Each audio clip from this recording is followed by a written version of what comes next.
Bom, aqui na nossa sala nós estamos recebendo nesse exato momento, com muito prazer, a doutora terapeuta ocupacional Lorena Rios, que hoje ela vai falar sobre um assunto que é muito atual no meio da sociedade, que é o autismo. Boa tarde, Lorena, tudo bem? Boa tarde, Renato. Seja muito bem-vinda aqui ao programa Sempre Melhor. Prazer estar aqui. Queria agradecer pelo convite, Paulinho, toda a equipe da produção, a oportunidade de estar aqui. Falar de um tema bem atual, né? Muito. Que é o autismo.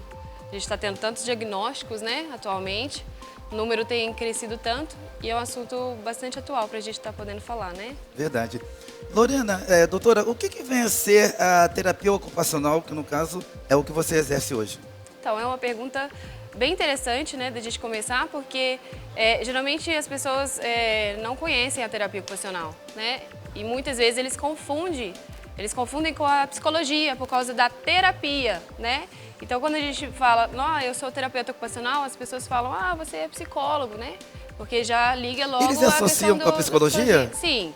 Ah, E aí, mas na verdade a gente precisa colocar a outra palavra, né? Que é o ocupacional, porque a gente trabalha em cima das ocupações do sujeito. Então, se a pessoa ela não consegue executar alguma ocupação no dia a dia, a gente vai trabalhar para que ela consiga, que ela seja capaz de executar, né? Então, seja assim, uma atividade do dia a dia, como trocar de roupa, escovar uns dentes, pintar um cabelo, né? Seja uma atividade social, seja uma atividade cognitiva. Então, a gente vai trabalhar em cima das ocupações. O que aquele sujeito não consegue fazer no dia a dia dele? Então, é isso que é a nossa profissão, né? Que a gente ajuda esse sujeito a ser independente diante das ocupações que ele precisa exercer no dia a dia. minha mente aqui já deu uma viajada, porque eu já ia fazer a próxima pergunta, mas eu já comecei a viajar. Você acabou de falar a respeito de ocupação. Então, o grau da responsabilidade que é a tua missão é muito grande, Lorena. Sim, sim, porque a gente devolve as capacidades do sujeito, né? Então, assim, saindo um pouco da questão do autismo, né? Por exemplo, pessoas que tiveram um AVC, né? Então, são pessoas que estão debilitadas por seja qualquer motivo. A gente trabalha em cima das ocupações, né? Então, se ele deixou de tomar um banho sozinho, se ele deixou de comer sozinho, nós vamos trabalhar em cima para que esse sujeito retorne aquelas atividades que ele executava antes, né? E chega a alcançar o objetivo, doutora? Sim. Chega a alcançar o objetivo? Sim. Nós temos vários sucessos, né, de terapias. As terapias elas precisam ser muito bem executadas, né? Então existe um trabalho de um profissional capacitado, existe o envolvimento da família, né, do próprio paciente, né? Porque o paciente também precisa estar envolvido nesse tratamento, né? Não adianta o terapeuta querer a melhora do paciente se o próprio paciente também não quer, né? Tem então, isso também, né? Exige que o paciente esteja envolvido, a família esteja ajudando, o terapeuta seja capacitado para poder ter toda essa evolução do paciente. Você passando, doutora, a missão, a responsabilidade para o paciente. Quando esse paciente volta para sua casa, os pais, no caso, eles dão continuidade ao processo? Sim, sim. No caso, você, além de você passar a ocupação para o paciente, você também passa instruções para os pais. Fazer isso, segue isso, é mais ou menos assim? Sim. Falando especificamente do autismo, né? O autismo, a tendência dos pais é fazer muito pelas crianças, né? Como o autismo, a gente tem uma dificuldade dessa comunicação, interação social, as crianças são mais dependentes e acaba que os pais fazem muito, né? Executam muito pela própria criança. Então, uma das nossas orientações é justamente estimular, mostrar para esses pais que eles também precisam estimular essa criança no dia a dia, né? Não basta só ir para a terapia. Em casa precisa dar continuidade, sim, para dar continuidade para poder chegar no dia seguinte, você vê que houve-se um rendimento do paciente. Sim, exatamente. Existe uma continuidade, uma continuidade. Né?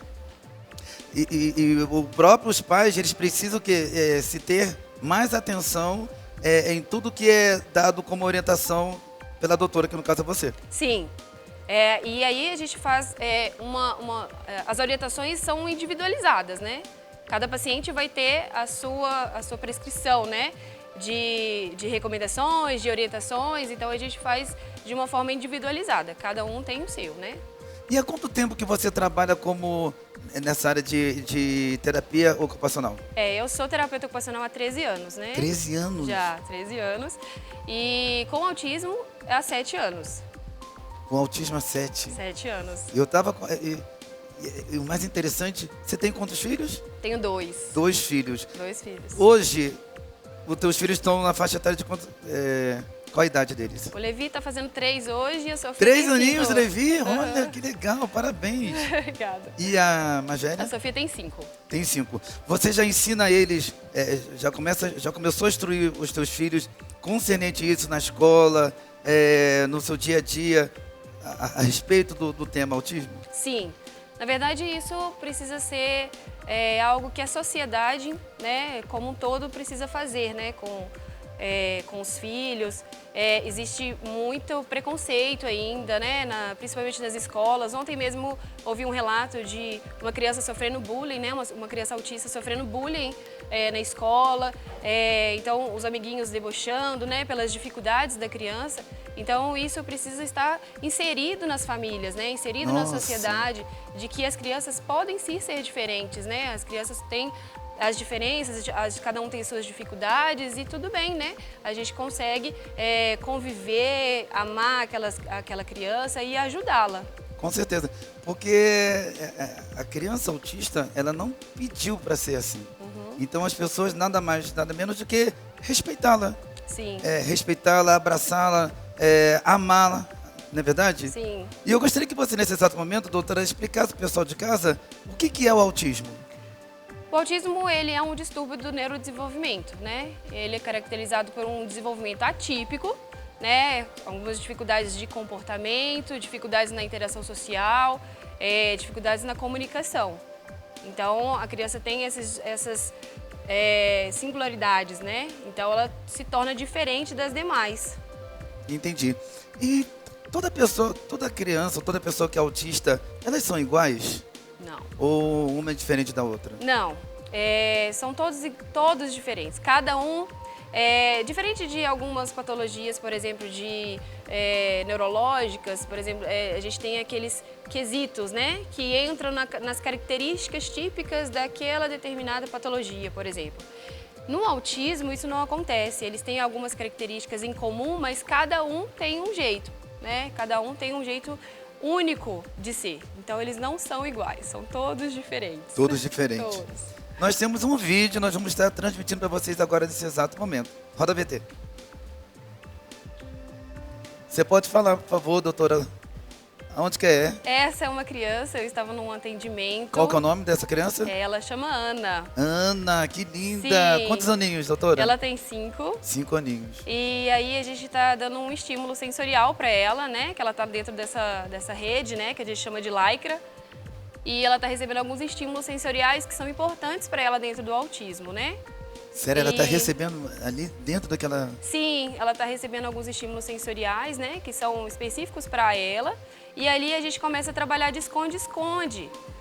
Então você pode ver que ela está saindo, ela está me procurando, a gente está brincando de esconde. Eu pedi um abraço para ela, ela me deu. Então são dificuldades que eles têm nessa questão de habilidades sociais, né? Então a gente consegue estimular essas habilidades sociais ali, além dos estímulos sensoriais que eu estou dando para ela, né? Então o brincar de esconde-esconde ali para ela é uma interação social. Muito Sim. boa, né? E ela tem 5 anos e ela tem mais irmãos? Sim, ela tem um irmão mais velho e um irmão mais novo. Os irmãos dela são... Não tem. Não tem o Não autismo? tem. O irmão mais velho tem um diagnóstico de autismo leve. Sério? Sim, e o irmãozinho mais novo não. O mais velho tem quantos anos? Se não me Mais ou engano, menos. ele tem 15. 15 Isso. e ela, no caso a caçulinha, tem 5. Ela é a do meio. A do meio. E tem um mais novinho de 1 ano. De 1 aninho. Sim. Nossa, então quer dizer que o irmão mais velho da Ana, Sim. ele tem um levezinho, Isso. mas não chega a sofrer determinado tipo de bullying, Não. de discriminação onde passa, não, né? No caso, não. O dele é mais rarinho. No caso, assim, a mãe da Ana até me relatou recentemente que na escola a professora fez algo bem legal, assim. explicou para os coleguinhas que a Ana é como se fosse uma boneca, porque a Ana ainda faz uso de fralda, né? A Ana ainda usa chupeta, são algumas necessidades que a Ana ainda apresenta. E a professora explicou para os coleguinhas que ela é como se fosse uma boneca, né? Que ela precisa de cuidado, que ela precisa do carinho, né? E isso fez com que a inclusão dela funcionasse muito bem na escola, né? Então, Nossa. as coleguinhas, eles têm um carinho muito grande pela Ana, eles dão um suporte para a Ana, né? Então, eu achei muito interessante a forma que essa professora fez, porque isso, de fato, é fazer inclusão dessas crianças dentro da escola, né? Dentro do ambiente da escola, Que porque ela legal. não sofre nenhum tipo de preconceito, Sim, né? claro. De bullying. Sim, claro. E o número de diagnóstico tem aumentado cada vez mais, doutora? Sim, na verdade, hoje existe a incidência, ela está a cada 44 crianças, uma é autista. Uau, a cada 44 crianças? Isso. E na semana Aqui no passada, Brasil? isso, na semana passada, inclusive, saiu um estudo da prevalência de ser a cada 30, né, uma Ixi. criança ser autista. Então, assim, é um número cada vez maior, porque o conhecimento do diagnóstico, né, hoje é muito grande, né? Então, os médicos hoje eles têm um preparo muito maior, um conhecimento muito maior do que é o autismo, do que há muitos anos atrás, né? Que ainda não se sabia muita coisa sobre o autismo. É muito interessante esse assunto. Eu peguei, deve ter, vamos botar aí, acho que uns 4, 5 meses, eu tive uma situação um pouco delicada, que eu peguei um caso dentro do avião. Você sabe que o avião é um ambiente Sim. fechado, e era um voo Sim. de 2 horas e meia, e era uma criança autista, e a criança veio se debatendo e dando gritos altíssimos. Eu creio também, nada melhor do que você que nos responder, eu falo pela minha ignorância, que é também pelo ambiente fechado. Sim. E você sabe que quando o voo ele decola ou ele está descendo, dá aquele... A pressão no ouvido. Aquele zumbido no ouvido. Nesses casos, como que a mãe, sim, os pais, devem ter o comportamento no ambiente fechado, principalmente no avião? A criança autista, Porque ela... até então as pessoas já estavam reclamando, tinha gente lá atrás reclamando e o outro também reclamando. Eu falei assim, gente, pelo amor de Deus, vamos ter paciência. Eu pensando pra mim, né? Não falei com ninguém porque eu não queria causar confusão. Mas eu pensando, gente, se vocês não perceberam a situação da criança, vamos ter paciência, né? Vamos transmitir o amor, até mesmo para a própria criança sentir que ela está sendo amada. Sim. Na verdade, a criança autista, ela sente o mundo de uma maneira diferente, né? Ela tem uma questão sensorial diferente da nossa. Então, por exemplo, a criança, ela consegue ter... por exemplo, nós estamos aqui no estúdio e existe uma iluminação, né? Existe pessoas em movimento, existe várias questões sensoriais que eu consigo estar aqui conversando com você, né? E filtrando tudo que está acontecendo ao nosso redor. Sim. Mantendo uma concentração com você, né? E nosso bate-papo. A criança autista, muitas vezes, ela não consegue fazer esse filtro. Não consegue? Então, assim, um ambiente fechado, um ambiente com muitas pessoas, um ambiente muito barulhento, um ambiente muito agitado. Isso tudo gera comportamentos adversos na criança. E isso, muitas vezes, gera dificuldades sociais para a família em si. Então, Sim. a família deixa de ir viajar. Né? A família sempre acha que viajar é muito estressante, porque viajar como que a criança vai reagir naquele ambiente, né? Então ela pode ter reações adversas. Frequentar lugares fica mais difícil, porque a criança também pode ter comportamentos adversos, né? Então, ela tem essas reações e muitas vezes fica complicado para essas famílias poderem frequentar certos lugares, para poder viajar de avião, né? Então tem que ter sempre uma orientação. Essa criança em específico, eu não sei exatamente o que desencadeou essa crise nela, né? Poderia ter sido N fatores, mas geralmente são comportamentos típicos, né? Assim, que eles trazem por algum desconforto, geralmente sensorial. Sim, que nós cremos que a sociedade em si tem que ser compreensiva. Como é que a pessoa vai chegar e vai ficar atrás reclamando, ou então criticando, ou pedindo? A gente ouvia pessoas atrás falando assim, essa mãe, em vez de levar no banheiro e trancar, eu falei assim, nossa, como que a pessoa é inconveniente chegar a um ponto de julgar a mãe, julgar a criança pelo fato da criança estar tendo aquele tipo de comportamento exatamente no avião em ambiente fechado. Sim, na verdade, assim, precisa existir uma empatia e a gente se colocar no lugar do outro. Com certeza. Né? Então, assim, se fosse comigo, né? Se eu fosse essa mãe, se essa criança fosse o meu filho, né? Porque a situação para eles é muito difícil, né? Então a gente pensar que essa criança está tendo uma crise ali no avião, a mãe está tentando controlar, né? Tentando dar o máximo que ela pode. Exatamente, com certeza a mãe está fazendo o que ela pode ali para, né? E na educação. Ainda tem isso, né? Naquela classe, naquela educação. Sim. Mas nós temos mais um vídeo, nós vamos estar mostrando para vocês nesse exato momento, aqui no programa. Sempre melhor. Roda VT. Fala pra gente aí, doutora. Então, aí entra com a questão das ocupações, né? Oh, meu Deus, o que é essa, doutora linda? Na verdade, esse vídeo seria para mostrar pra gente que existe um trabalho de uma equipe multidisciplinar, né? Não é só o terapeuta ocupacional que vai acompanhar essa criança, né? Existe vários outros profissionais, né? Tá tendo uma criança com... Ele tá tendo com uma questão de comportamento ali, Nossa, uma estereotipia, doutora. que são os movimentos, né, repetitivos, uma dificuldade ali na comunicação. Muitas vezes eles têm uma dificuldade de expressar né, Qual a que é o questão nome dos dele? sentimentos os sentimentos assim de falar, ai, eu não tô gostando, ou tá ruim porque tem uma dificuldade na comunicação, então Sim. tem dificuldade de se expressar, né? Então muitas vezes eles entram nessas crises de choro com a dificuldade de comunicar. Então, como eles têm a dificuldade para falar, né? Igual o Renato, olha, essa luz aqui tá me incomodando, né? Eles não conseguem te demonstrar isso. Então, eles vão começar a mostrar com choro. Nossa. Né? Como, por exemplo, o bebê, quando ele está em desenvolvimento, né? Quando ele é um recém-nascido, ele vai nos contar que ele está com fome ou que ele está incomodado com a fralda cheia através do choro. Né? Então, que ele está com sono através do choro. Então, quando a criança ela tem uma dificuldade de comunicação, ela vai se manifestar com essa questão da birra, né? Muitas pessoas falam, ai, que criança mal educada, olha lá a criança fazendo pirraça, a criança fazendo birra. Então, eles manifestam, né, com esses comportamentos que para a sociedade são difíceis de aceitar, Meu Deus, né? Imagina. Sim. Nós vamos falar muito ainda. Calma, nós vamos falar muito ainda. Temos mais um vídeo para vocês nesse exato momento. Roda VT.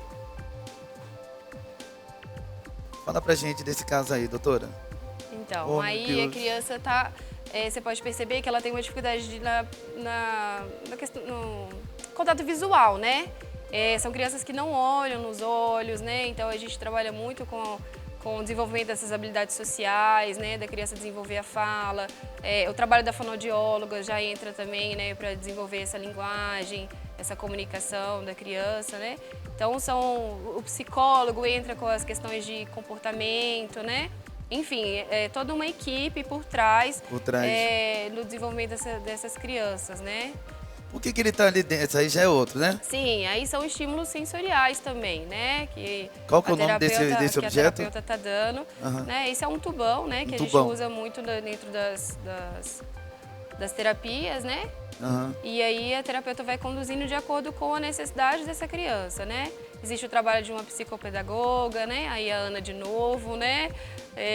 Com as atividades sensoriais, né? E a gente trabalha muito essas habilidades para que ela consiga ter essas habilidades sociais mesmo, né? Muitas vezes a gente vai tirar foto e ela não consegue olhar para a câmera, lá, como é nessa foto, né? Ela não consegue olhar para a câmera. Então a gente costuma usar mais o selfie, que ela consegue se ver no espelho. E para a gente trabalhar mais esse contato visual, essas habilidades sociais da criança. E você já está com ela, já tem quanto tempo? Já tem um ano. Já tem um ano, Ana já tem um ano, sim. Nossa, que legal. E voltando, doutora, ao assunto a respeito de locais públicos, nós queremos falar também um pouquinho a respeito das igrejas, locais públicos também relacionados à igreja. Fala um pouquinho pra gente. Sim, na verdade, eu dei início a um projeto, né, que seria a inclusão das crianças autistas dentro da igreja. Né? A gente percebe que várias crianças e famílias de autistas, né, estão deixando de ir para a igreja, estão deixando de frequentar a igreja, né, porque muitas vezes esses comportamentos ditos inadequados pela sociedade, né, estão impedindo que essas famílias possam frequentar esse tipo de lugares, né?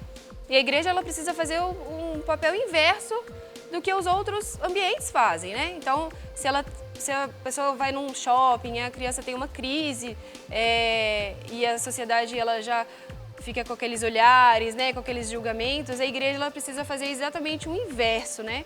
Abraçar. Exatamente. Igreja é um lugar de acolhimento, sim, né? Claro. De amor, de acolhimento. Sim. Então essa criança ela precisa ser bem recebida nesse ambiente. Essa família precisa ser bem recebida, né? A gente vê que o autismo em si, né, quando a família recebe o diagnóstico do autismo, eles têm um processo de luto, né, para eles receberem, porque quando a gente imagina a família, a gente imagina que os filhos no desenvolvimento normal, e quando vem o diagnóstico do autismo, né, existe um luto, aquela família passa por um processo de luto, de aceitação daquele diagnóstico, né? Então, já é um processo difícil, essa família já vem de um processo difícil, muitas vezes eles não conseguem, chega uma família que não tem nem um acompanhamento terapêutico adequado, né? Então não tem assim um acesso a bons tratamentos, então chega uma família necessitada mesmo desse acolhimento, né? Então, ali na igreja, ela precisa ter esse acolhimento tanto para a criança autista, saber receber essa criança, saber como ensinar, como ministrar, né, no coração dessa criança e também acolher essa família, que também precisa. Com certeza, né? Eles querem ir lá adorar a Deus do jeito que você quer adorar a Deus, eles querem se concentrar para receber a palavra de Deus do jeito que você também quer receber, mas nós humanos, precisamos ser o quê? Compreensíveis. Sim. Né? E poder estar ali intercedendo também, orando por essas famílias, para que essa família possa receber a bênção do jeito que você também vai receber. Exatamente. Eu tenho vários relatos, né, dentro do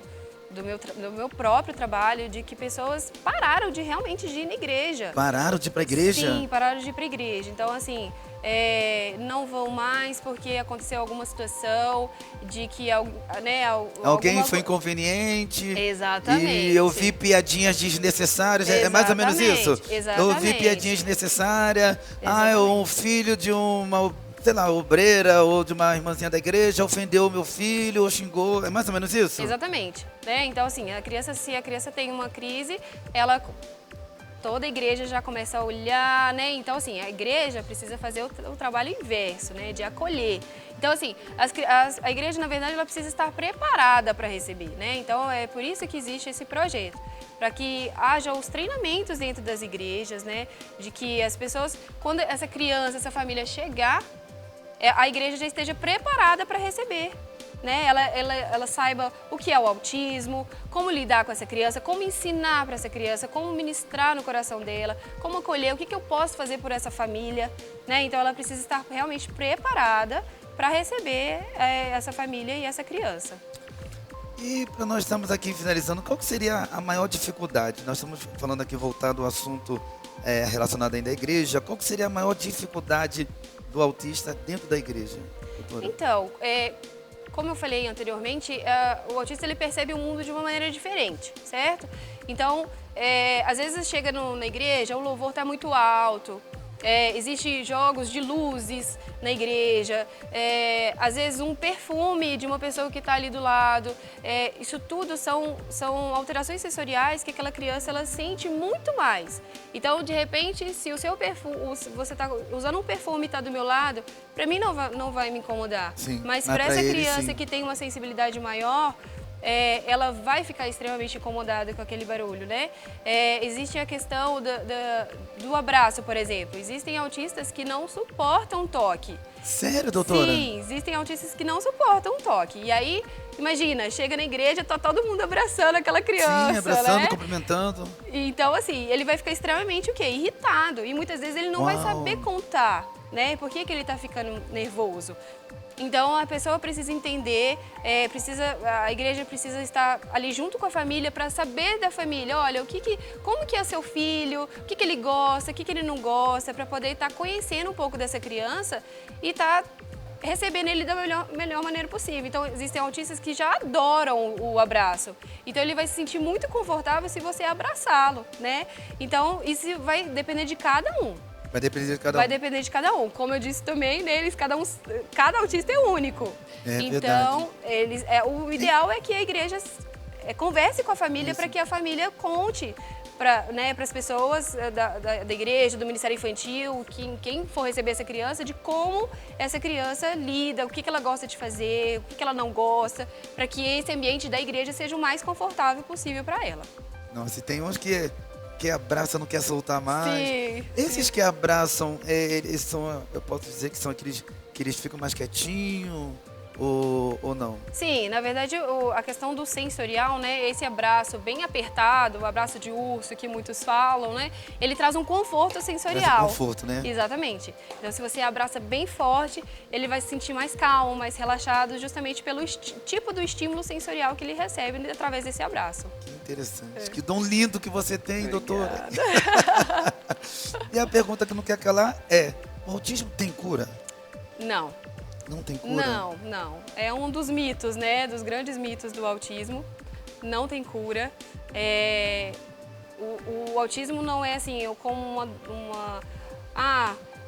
muitas pessoas confundem com uma doença que você vai lá, faz uma cirurgia ou toma um medicamento e resolve. Não é assim que funciona, né? O autismo, ele é um transtorno do neurodesenvolvimento. Então, ao longo do seu desenvolvimento, você vai sempre apresentar características daquele autismo. O que vai mudar é o seu desenvolvimento. Então, se você tiver terapias bem assistidas e tudo, você vai ter um desenvolvimento, né? E você vai amenizar aquelas questões do autismo, mas não existe a cura. Não. Doutora Lorena, muito obrigado. Foi um prazer te receber aqui no nosso programa Sempre Melhor.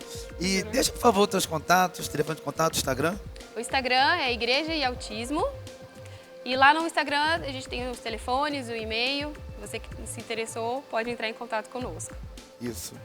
E seja edificado mediante essas palavras que a doutora passou para todos nós aqui nessa tarde.